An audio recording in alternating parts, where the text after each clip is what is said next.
Let us learn the chapter Sectors of Indian Economy. Human beings are engaged in various economic activities. Some of these are activities producing goods and some other are producing services. Now these activities are happening around us every minute as we speak.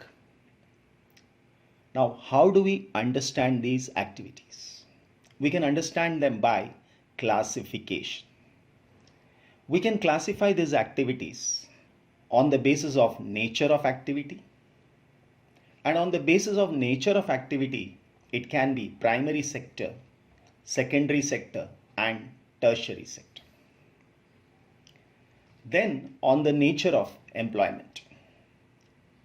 Based on the nature of employment it can be organized sector and unorganized sector.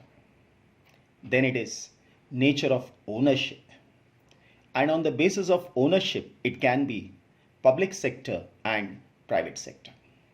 When I say a sector, I refer to a group of activities. So what about primary sector, which is the first one? This includes many activities like mining, agriculture, forestry and fishing. In mining, we extract minerals and then it is processed. In agriculture, we grow different type of crops. In forestry, the forest gives us so many products apart from the wood, that is timber. In fishing, we get protein-rich fish. So what are we doing here? We produce goods by exploiting nature. So it is an activity of the primary sector. Then comes the secondary sector. Now whatever we happen to get in the primary sector is further processed. Like in the mines we extract minerals and make metal out of it. And from metal we can make automobile. In the agricultural lands we grow cotton. And from that we make the textiles. In the forestry we grow timber. And from timber we make furniture. Again in the fields we may grow sugarcane. And from that finally we get sugar. In all these activities we take the raw material and process it. So the secondary sector covers activities in which the natural products are changed into other forms. It is done through various ways of manufacturing that we associate with industrial activity. Now we will understand these two sectors better by distinguishing them. When I say primary sector, it involves extraction and production of natural resources. Whereas in the secondary sector, the same products that we happen to get in the primary sector is processed. So it is processes of natural resources. Then the primary sector provides raw material to the secondary sector, whereas the secondary sector converts raw material provided by the primary sector into finished or semi-finished goods. Primary sector is dependent on secondary sector to speed up production, because if you want agricultural tools and implements, it is only secondary sector can provide. Whereas the secondary sector is dependent on the primary sector for the supply of raw material. Take for example a textile mill or a sugar mill. They all depend on agriculture for raw material. Greater dependence on primary sector indicates underdeveloped economy, and a shift of economic activities from primary to secondary sector indicates a developing economy. Examples of primary sector are agriculture, mining, forestry. And examples of secondary sector are the manufacturing industries and construction. Then we come to the tertiary sector. Tertiary sectors are activities that help in the development of primary and secondary sector, because whether it is agriculture or industry, they require transport, they require banking, they require communication, and all the people who work here, they require medical facilities, education and so on. So these activities generate service rather than goods, and they are also called the service sector. Now let us compare the three sectors with each other. On one hand, we have primary sector where we practice agriculture and produce many agricultural products. Then it is mines which give us mineral, fishing which gives us fish, and forestry which gives us timber. On the other hand, industries comes in secondary, which deals with manufacturing or processing. Then it is tertiary sector. In tertiary sector, there is transportation, medical, educational, and banking facility. Now, all three are interdependent on each other. If I take the first one, primary here, agriculture requires tools and implements, and it has to come from the secondary sector. For mining, again, we require machines, and that has to come from secondary sector. For fishing, we require fishing nets, fishing rods, and so many other equipments. For forestry, for cutting of trees, again, machines are required. So in all these areas, we depend on the secondary sector. Similarly, once they are produced, they have to reach the final destination. They may have to reach the industry or they may have to reach the customers. There it is transportation that helps. When it is manufacturing and processing work, they require raw material, and that comes from agriculture or that comes from mines or that comes from fishing or forestry. Then again, manufacturing and processing industries require transportation because raw material has to be brought there. Finished products have to go to the market.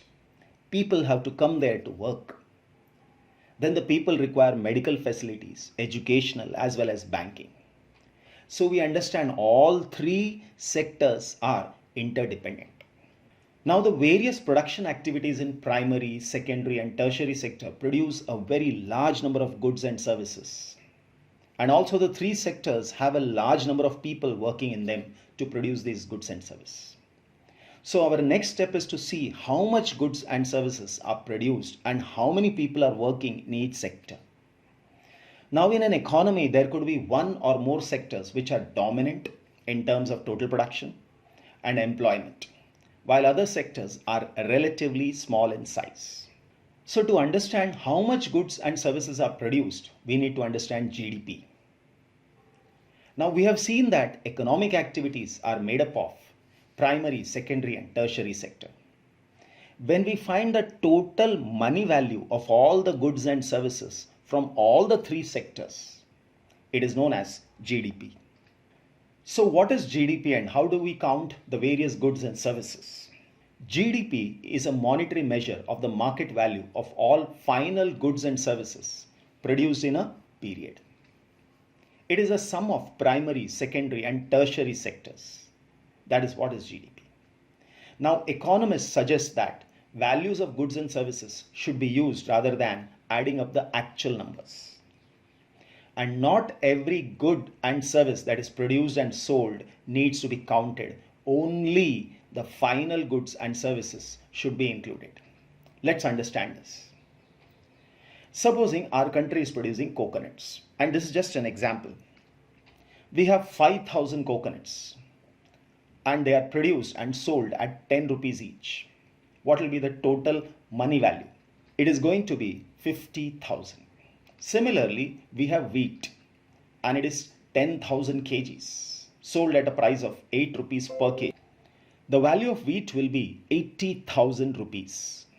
So we need to take precaution that not every good and service produced is to be counted. We need to look and count only the final goods and service. Let's understand this with an example. Say we have the same wheat, 8 rupees per kg. We convert it into flour. It is 10 rupees per kg now. And we make biscuits out of it. Just for our understanding, we take only 4 biscuits and the value is 60. So I should not take 8 rupees and 10 rupees. I should take only 60 because if I am counting 8 and 10, then there will be a double or triple counting of the same things. So this is the meaning of only the final product is to be taken. So many things that we use in our day-to-day life, it can come from the primary sector, then come to secondary and then tertiary. So only the value of the final goods or services must be taken. Let's understand this. Say the value of final goods and services produced in each sector during a particular year provides a total production of sectors for that year. Now let us understand GDP better with the help of this graph. In 1973 and 74, from the primary sector we had 2.6 lakhs, secondary sector 1.3 lakh, and tertiary sector 1.5 lakh. The total income is in the form of crores. So here the total income comes to 5.4 lakh crores. This was from the three sectors. So this is the GDP in 73-74. But if we come a little ahead, 13-14, from primary sector we jumped from 2.6 to 9 lakh, secondary 1.3 to 13 lakhs, and tertiary sector to 35 lakh. And the total income from all three sectors is 57 lakh crores. So this is the GDP, that is gross domestic product, of our country in the year 13-14. Now how did we make progress and how did we evolve gradually from primary to secondary and secondary to tertiary sector? For that we have to look at our history. The world was in first stage, and when it was on the first stage, that time the main activity, the main occupation of the people all over the world was agriculture. So we can say in the initial stages of development, primary sector was most important sector of human activity, because they knew agriculture or mining or fishing. Most people were employed in this sector, and most of the goods produced were of natural products. Agricultural sector gradually prospered and produced much more food than before. Buying and selling increased many times, and new professionals developed like craftsmen and traders, administrators, transporters, and even army. So this was stage 1. Coming to stage 2, new methods of manufacturing were introduced. Factories came up and started expanding. People began to work in factories in large numbers, and people began to use goods produced in factories because it was available at a cheap rate. The secondary sector gradually became the most important in production as well as employment. So we can say that the secondary sector gradually became the most important in production and employment. Coming to stage 3, in stage 3, that is in the last 50 years, there has been a shift from secondary sector to tertiary sector. It became the most important in terms of total production and employment. Let us understand this with the help of GDP again. Now if we see the share of GDP in each sector in 73-74, initially it was primary sector 40, this is percentage now. Secondary sector is 12% and tertiary sector 48. Again in the year 13-14, the primary sector jumped down to 12, which is a good sign, because in any developed country, the primary sector is just within 5%, and ours has come down. Secondary sector has increased from 12 to 20, and tertiary sector from 48 to 68. So we can say that over the 40 years, production in all the three sectors has increased, but it has increased most in the tertiary sector. Let us sum up the reasons for rising importance of tertiary sector in India. Many basic services provided by government increased. When I say basic services, it includes hospitals, educational institutions, post and telegraph service, police stations, court, village administrative offices, defense, transport, banking, insurance, banks, insurance companies, etc. Second, the development of agriculture industries leads to development of services like transport, communication. As income levels rise, sections of people demand more services, and that is why the malls have come up. New services developed, and these new services are, one is IT and other one is communication, which has become an essential part of our lives. Now, not all service sector is growing equally well. Why is it so? The reasons are, service sector in India employs different kind of people. When I say different kind of people, that is different type of labor. One can be unskilled, like lot of landless laborers working in the fields. Then it is semi-skilled. Semi-skilled are people who can develop skills within a week and start working, like making baskets. Then there is skilled. These people require at least a year to develop those skills, and highly skilled, like engineers, doctors, scientists come under that category. So limited number of services employ highly skilled and educated workers, and large number of services employ small shopkeepers, repair persons, transport persons, and they barely manage to earn a living and have no alternative opportunities to work. And that is the reason not all the service sector is growing equally well. Now let us understand where are most of the people employed.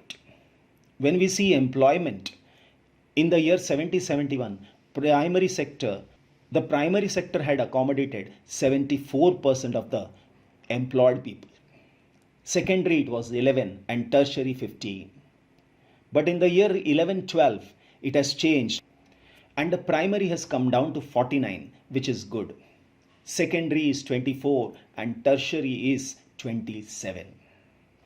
Now, why are most people employed in primary sector? The reason is not enough jobs were created in the secondary and tertiary sector in the last 40 years. Then it is production in industries increased 9 times, but the employment in industries have increased only 3 times. Production services have increased 14 times, but the employment service has increased only 5 times. More than half of the workers are working in primary sector, mainly in agriculture, producing 1/4 of the GDP. And the secondary and the tertiary sector produce 4/5 of the produce and employ less than half the people.